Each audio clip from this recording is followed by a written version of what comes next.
lessons from Chinese brands thriving during COVID-19. At the very beginning of the pandemic, of the outbreak happening in China, people are looking at history that how is it going in 2003 when SARS was happening in China. But what I want to say is that after a few months of the pandemic is happening globally, it's very clear that the coronavirus we're having today is not SARS. So 2020 is not 2003. Whatever lessons and experiences might need to be reviewed again during this special time. Again, when it comes to the financial, the economy crisis, people are always comparing today to 2008, but it's obviously more critical and more different than 2008. The world today is more globalized than it was 12 years ago. So this is a very basic judgment that I'm going to give. And also at the very beginning, we have seen people making predictions about what kind of scenarios, like what the kind of recovery plan it might happen. This is from McKinsey & Company. This is scenario number 2 and number 3. Number 1 was super positive. That was already proved wrong. It was not SARS. It was not contained within a few weeks or very limited regions. And the scenario number 2 is more calm. It says global slowdown. When we look at today's world, it's basically also wrong. It's more close to this global pandemic and recession we're having right now. But what we should look at is that for different parts of the world, some regions are getting better earlier than other parts. And also some parts of the world are kind of not even yet in the very bad pandemic. For China, the track is actually a turning point when Chinese president visited Wuhan on March the 10th. It's a major show of confidence as China turns corner of coronavirus. That is a turning point that major companies, businesses, and majority of China's provinces are back to full power on the recovery, at least not that many restrictions. But on other parts of the world, if you look at Europe, it is gradually getting back on track now. There's a trend. Some businesses are reopened, but some other parts, let's say USA is quite critical. Some other regions are not even there yet in the peak. For the consumer confidence, we are looking at remains low until Q4, according to this prediction. This is something we should always keep an eye on, because who knows how low it's going to be and how long it's going to be very non-active consumer confidence for the whole world. And the air travel restrictions remain in place until late 2020. For now, it seems that some regional and domestic air restrictions is going to be loose, but otherwise the international mobility is still going to be very difficult. So when we talk about the crisis response COVID-19, during the COVID-19, I have summarized few stages we can think about. The first stage, I would call it the outbreak. It's like in January in China, it was out of a sudden, a lot of information, and people are thinking about where to buy a mask. Most people don't know what's happening. So that is like the very critical and a serious situation period of time. What the brand needs is basically fast crisis response communications and business management during the stage 1 outbreak. And once people are getting more informed and people know what they are facing, we're on the stage of containment. It requires the businesses, even though you are closed, you're shut down, you can't welcoming consumers at how it was used to be. You still have to be flexible and provide alternative solutions to cope with this situation. And for the containment stage, it might last from several weeks to several months, depending on this country's policy. And on stage 3 is basically what China is having right now, even for weeks, is the recovery stage. So businesses are allowed to open again. Actually, the government and authorities are encouraging all the businesses and consumers to get back on track soon as possible. Everybody should try anything possible to get to the recovery track and boost the sales. And stage 4 is the future, is a new normal. As I just mentioned, the world is never going to go back. We might be, for example, need to wear a mask to take flights for a very long time, even like after the pandemic is solved. So we are going to enter a new normal, and all the businesses, brands also need to get back, need to get prepared for the new normal after COVID-19.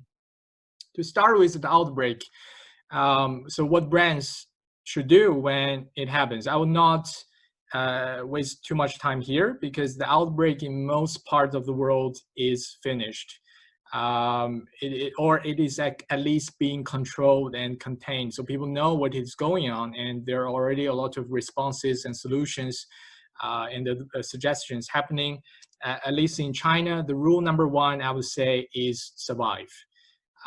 We are a marketing agency, and of course, we have seen, people saying like you should never cut marketing budget, but really, when a crisis happens, there's no budget for anything. People are laid off with no salary, and they don't even have cash flow to pay the employees during this. There's no work, no job, no money. But rule number 1, I would say, is to survive. But when you are surviving, you have to be fast, supportive, informative, and sensitive.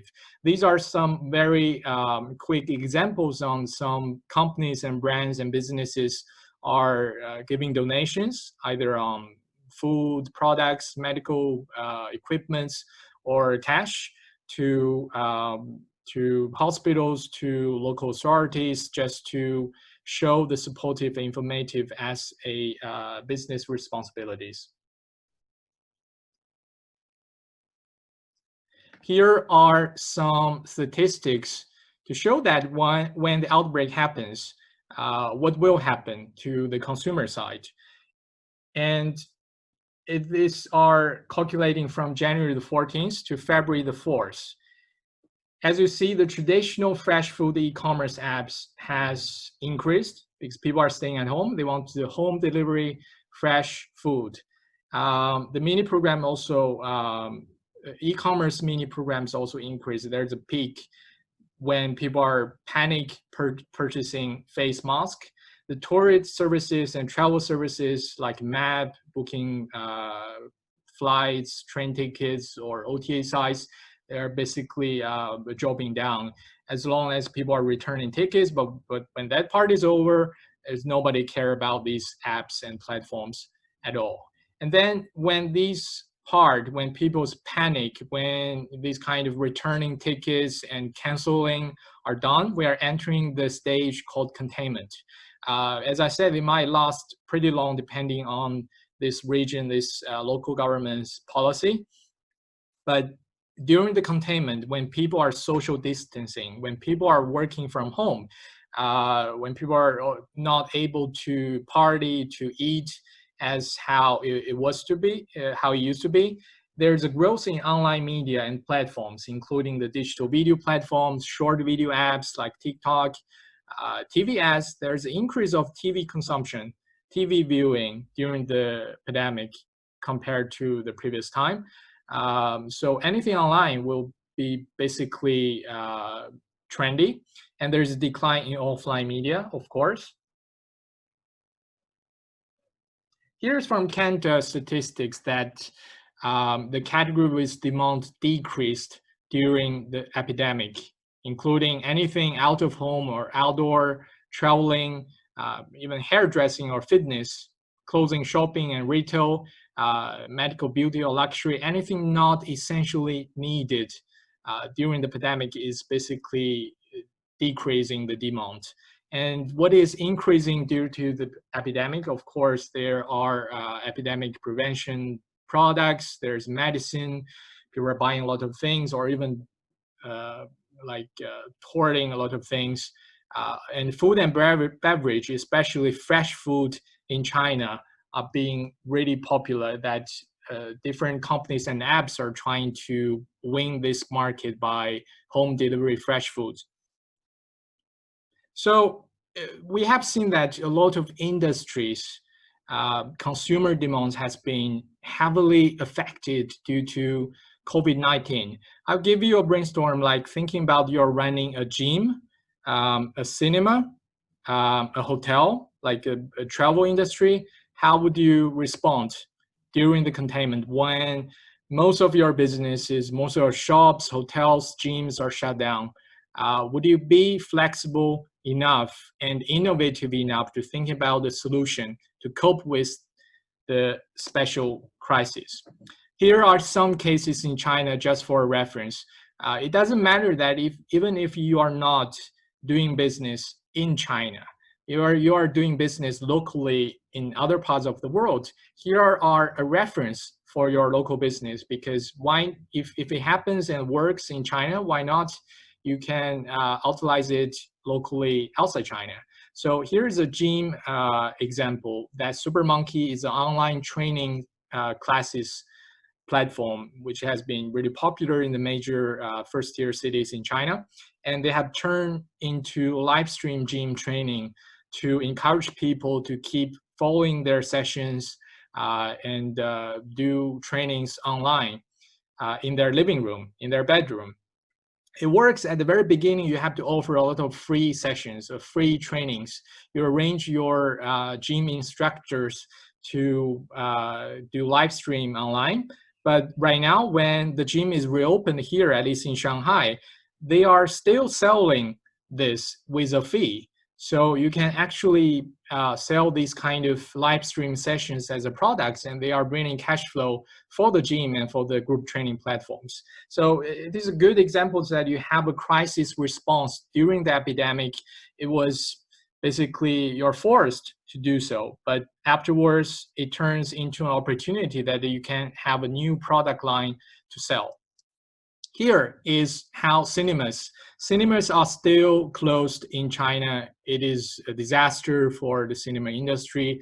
There are a lot of movies being ready to release starting from January, because it's the Chinese New Year peak season, but they are forced to withdraw. But some movies has been released for free on Chinese TikTok, on Douyin, and Douyin being a short video platform are also evolving into a 2-hour movie watching platform.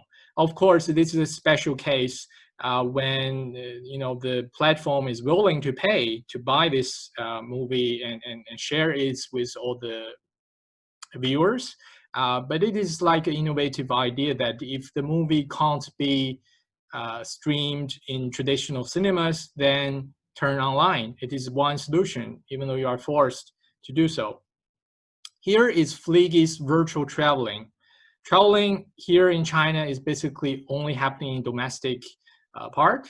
People are not really able or willing to travel abroad, but even cross-province traveling still needs to be motivated and encouraged by the local governments, by the DMOs, by the hotel groups, and all the businesses in this industry. So Flickies, as one of the largest OTA website in China, a platform in China, they have launched a virtual traveling campaign that encourage all the hotel groups and DMOs and KOLs to be the first one to show people that you are okay and safe to travel now. And of course, there's a lot of discounts and coupons. So when we think about the global travel industry recovery, how do you convince people it is okay now? There must be someone will be there first to tell the story that it is safe, hygiene, and everything okay, everything ready. And the businesses, including the hotels, the transport, the DMOs, should act really actively to show that everything is ready. Another case is really surprising me when I see this on JD.com, another major e-commerce platform in China. They're selling apartments by live stream online. In any way would you consider in the normal time that you will buy and browse and live stream apartment selling online. And they are doing that. I'm not quite sure if the purchasing actually happened, but you see, even you're in real estate industry and you're selling houses and apartments and buildings, you can live stream it and make the sales happening on the e-commerce platforms. And these are all some cases when you think it is heavily affected during the containment period, but be flexible, be adaptive, and try anything possible to stay alive. Sometimes you're not looking at immediate sales because people might be looking at it, but they are not really actually buying anything. But it's a very important timing to stay connected with your targeted audience and your followers. Especially when most people are staying at home. So these kind of interesting campaigns and ideas can be a really good start. And then we come to recovery phase. That's basically what China has done starting from April and May. The very first case for retail industry that Shanghai has a double five. Double five is basically May the 5th. Around that day, they are launching a shopping festival campaign. So hundreds of businesses and retail and shopping malls, and including online and offline, are joining for a shopping festival campaign. It pulls 2.2 billion US dollar sales in first 24 hours. I would not really call it revenge consumption, because it is still, I'm still skeptical about the revenge consumption, whether it's going to happen or not, but at least it's a recovery consumption, because people are not being able to have a very good discount, have a very good shopping experience for months. And for businesses or even local authorities, you have to create a reason to get people back to this recovery consumption.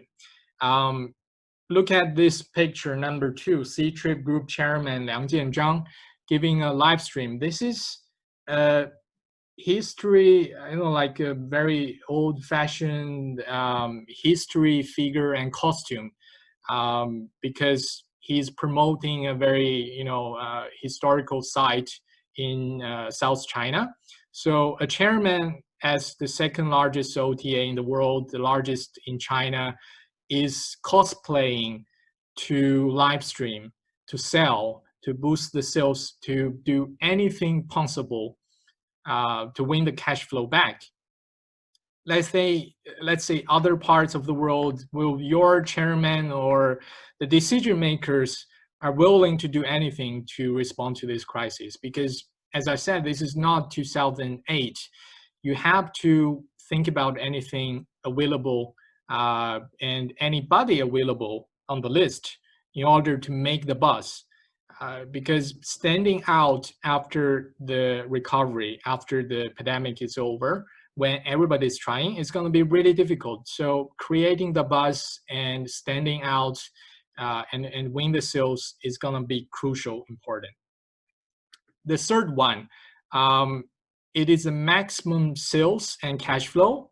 Some of you are not Chinese, so this is basically pre-sales of 10K RMB. So something more than 1,000 euros for 3 meals a day buffet in a 5-star hotel in Suzhou, in a big city in China. So will you spend this kind of money on a 1 year round buffet?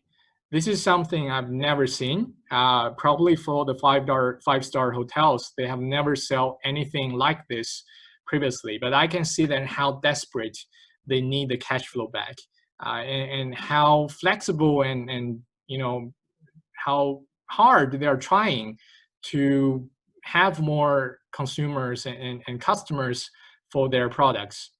And these kind of sales packages are also something that all businesses around the world could think about based on the resources you have over there.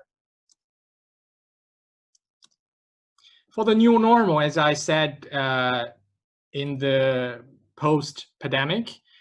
So how would be the new normal looks like?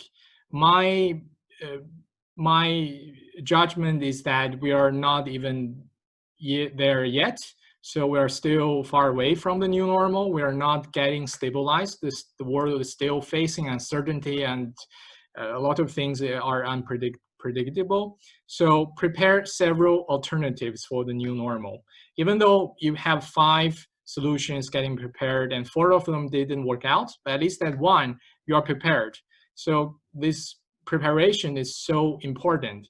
And even though the new normal is not very close, but still, it is time to prepare now.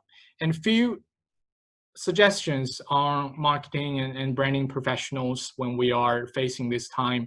Number one, as I said, be flexible, think anything possible, be positive, make sure that the team and you yourself is positive about the future, even though it's going to be harsh. The third thing, we are looking at a very mobilized world, and this mobilized and online trends is more than ever after COVID-19. Take an example that my parents used to buy fresh vegetables only offline in the shops, in the traditional market. But because of the COVID-19, they are getting used to buy fresh vegetables from WeChat mini programs and apps. Even that group of people which are not mobilized previously for e-commerce are getting trained to be mobile during this special time. So afterwards, they are getting used to it. And the number 4 is be visual. It is on any platform, on any channels. You should get ready for that. The very final one, be ready. Prepare solutions for anything that might come. That's all for today. So thank you very much for everyone joining this session. As we said, we'll do a recap and we'll continue doing this every week at the same time. If you are interested, you're more than welcome to join next week again. Thank you very much for joining, and have a nice day no matter where you are.